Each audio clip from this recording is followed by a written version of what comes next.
नमस्कार, देशवंतीच्या सुपर 30 मध्ये मी साक्षी आपलं स्वागत करते। सोलापूर ते धुळे राष्ट्रीय महामार्गावर सोमवारी जालना जिल्ह्यातील सौंदलगाव फाट्याजवळ झालेल्या अपघातात मायलेकीचा जागीच मृत्यू झाला असून तिघे गंभीर जखमी झाले आहेत। रोहिणी अमरदीप चव्हाण आणि नुरवी अमरदीप चव्हाण अशी या अपघातात मृत्युमुखी पडलेल्या मायलेकींची नावे आहेत। एक अतिशय धक्कादायक घटना मुंबईच्या मालाड मालवणी भागात घडली आहे। पोलिसांनी एका 30 वर्षीय महिलेला आणि तिच्या 19 वर्षीय प्रियकराला महिलेच्या 2.5 वर्षांच्या मुलीच्या बलात्कार आणि हत्या प्रकरणी अटक केली आहे। वैद्यकीय तपासणीच्या आधारे मालवणी पोलिसांनी 30 वर्षीय महिला आणि तिच्या 19 वर्षीय प्रियकरावर गुन्हा दाखल केलाय। दोघांवरही भारतीय न्याय संहिताच्या विविध कलमाखाली गुन्हा दाखल करण्यात आलाय, ज्यात बलात्कार, खून आणि पोक्सो असे गंभीर आरोप ठोठावण्यात आले आहे। सोलापूर शहरातील अक्कलकोट रोड MIDCत लागलेल्या आगीत मोठी जीवितहानी झाली आहे।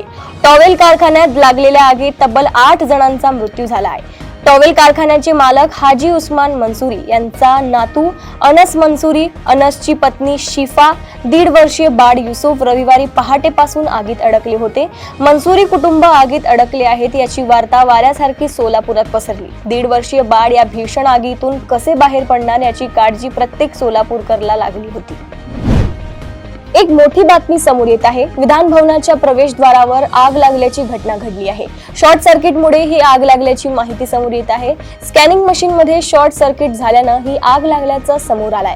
दरम्यान घटनेची माहिती मिळताच अग्निशमन दलाचे जवान घटनास्थळी दाखल झाले। या आगीवर नियंत्रण मिळवण्यात यश आलं असून कोणतीही जीवितहानी झालेली नाही।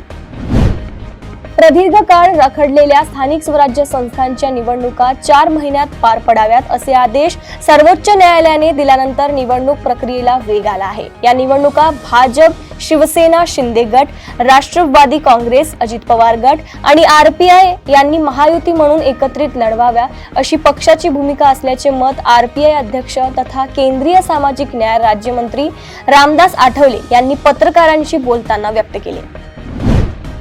राज्याचे उपमुख्यमंत्री अजित पवार यांना नरकातला स्वर्ग या खासदार संजय राऊत यांच्या पुस्तकावरून खोचक टोला लगावला होता।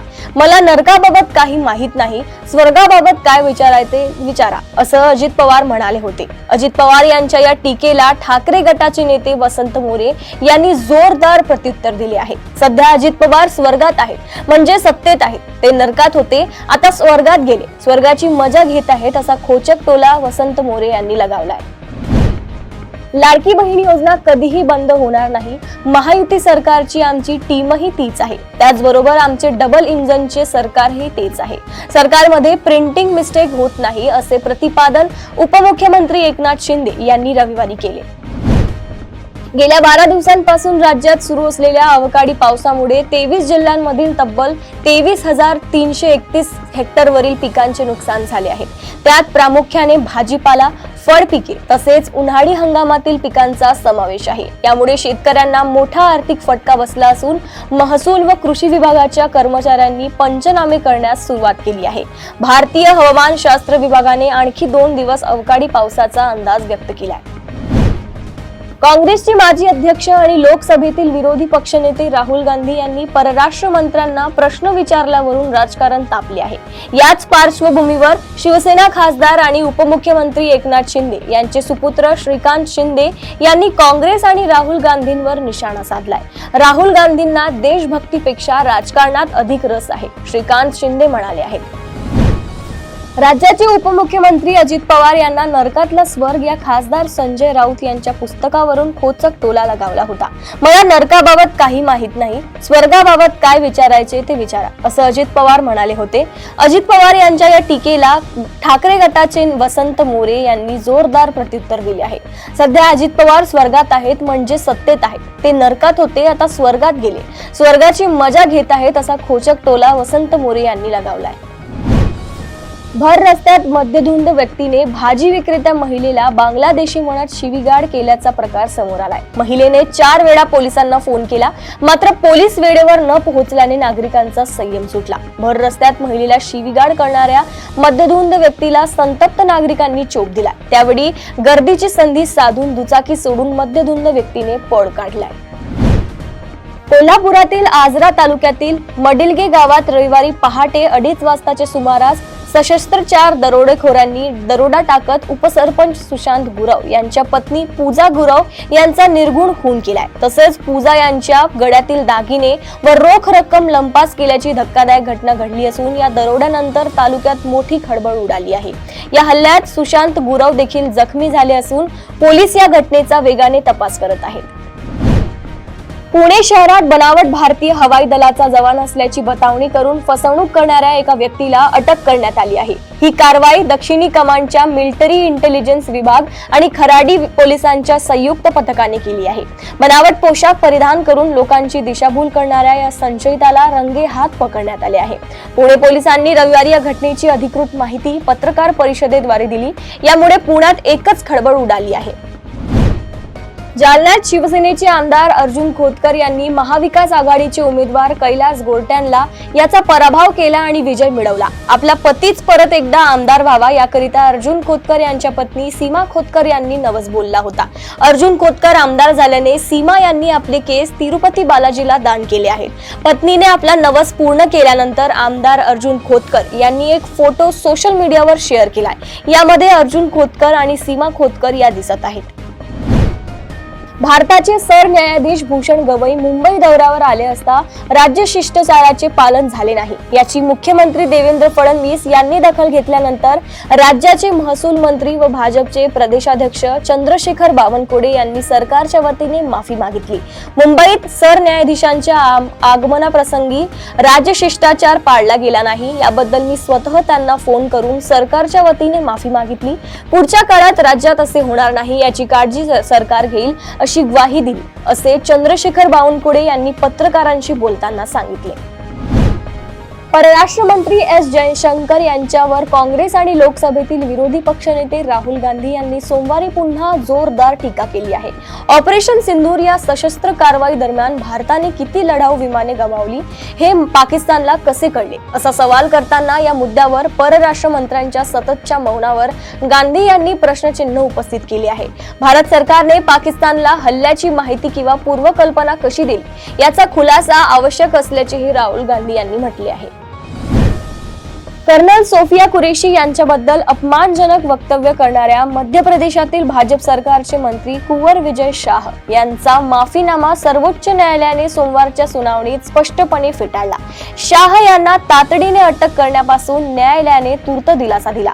मात्र या प्रकरणाच्या सखोल चौकशीसाठी मध्य प्रदेशातील 3 वरिष्ठ IPS अधिकाऱ्यांचे विशेष तपास पथक स्थापन करण्याचे निर्देश दिले आहेत। या प्रकरणाची पुढील सुनावणी 28 मे रोजी होणार आहे। भारतात बांगलादेश तसेच श्रीलंकेतून अवैध पद्धतीने येणाऱ्या नागरिकांची समस्या फार जुनी आहे। या देशातील काही नागरिक भारतात येऊन स्थायिक होतात आणि कालांतराने भारताचे नागरिकत्व मागतात। सध्या भारत आणि बांगलादेशच्या सीमेवर याच मुद्द्यावरून तणावाची स्थिती झाली आहे। असे असतानाच आता सर्वोच्च न्यायालयाने निर्वासितांबाबत एक मोठी टिप्पणी केली आहे। जगभरातील निर्वासितांना भारतात का आश्रय द्यायचा असा रोखठोक सवाल सर्वोच्च न्यायालयाने केलाय। ज्योती मल्होत्रा पाठोपाठ उत्तर प्रदेशच्या मुरादाबादमध्ये रविवारी UPATSने एका ISI एजंटला अटक केली आहे। पोलिसांनी शहजाद नावाच्या व्यक्तीला मुरादाबादमधून हेरगिरीच्या प्रकरणात अटक केली। शहजादच्या पत्नीने त्याने हेरगिरी केलीच नाही असे म्हटले आहे। शहजादच्या पत्नीचे म्हणणे आहे की तिचा पती पाकिस्तानातून कापड आणून व्यवसाय करतो। UPATS आरोपीची चौकशी करत आहे। पाकिस्तानसाठी हेरगिरी केल्याच्या आरोपाखाली हरियाणाच्या हिसारमधील ज्योती मल्होत्राला अटक करण्यात आली आहे। आता या केसमध्ये नवा ट्विस्ट आला असून आणखी एक यूट्यूबर प्रियंका सेनापतीचं नावही समोर येतोय। 16 मे रोजी ज्योतीला हेरगिरीच्या आरोपाखाली बेड्या ठोकण्यात आल्या।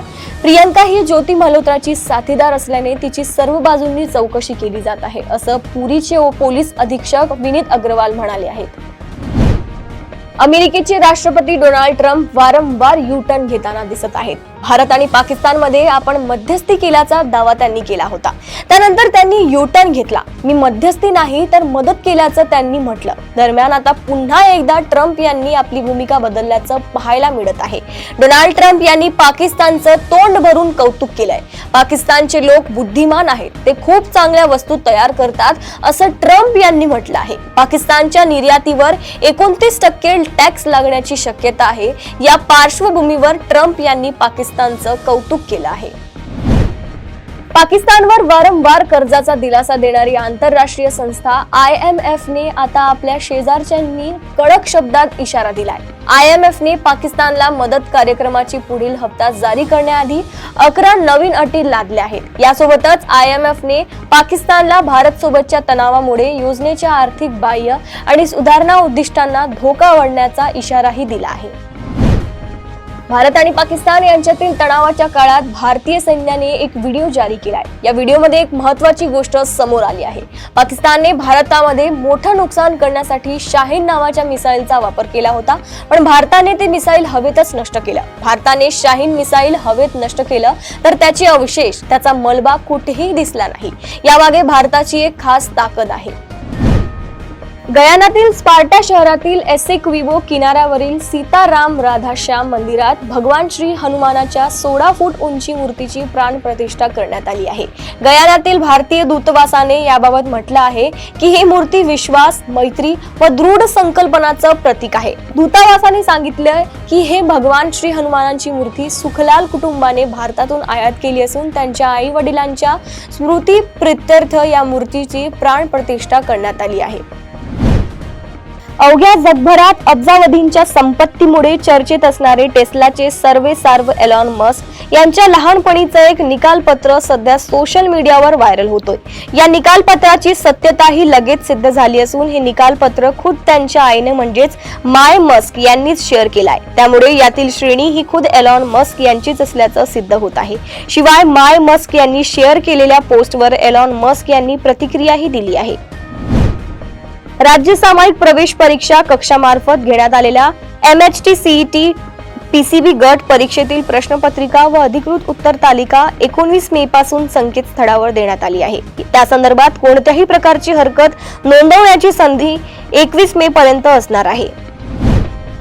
आज सोमवारी 19 मे रोजी महाराष्ट्र गट ब अराजपत्रित सेवा संयुक्त पूर्व परीक्षेचा अखेर निकाल लागलाय. गेल्या काही दिवसांपासून परीक्षार्थी या निकालाची वाट पाहत होते. यंदाच्या निकालाने सर्व रेकॉर्ड तोडले आहे. यंदाचा कट ऑफ सर्वोच्च लागला आहे. ही परीक्षा 2 फेब्रुवारी 2025 रोजी झाली. एकूण 479 पदासाठी ही भरती आहे.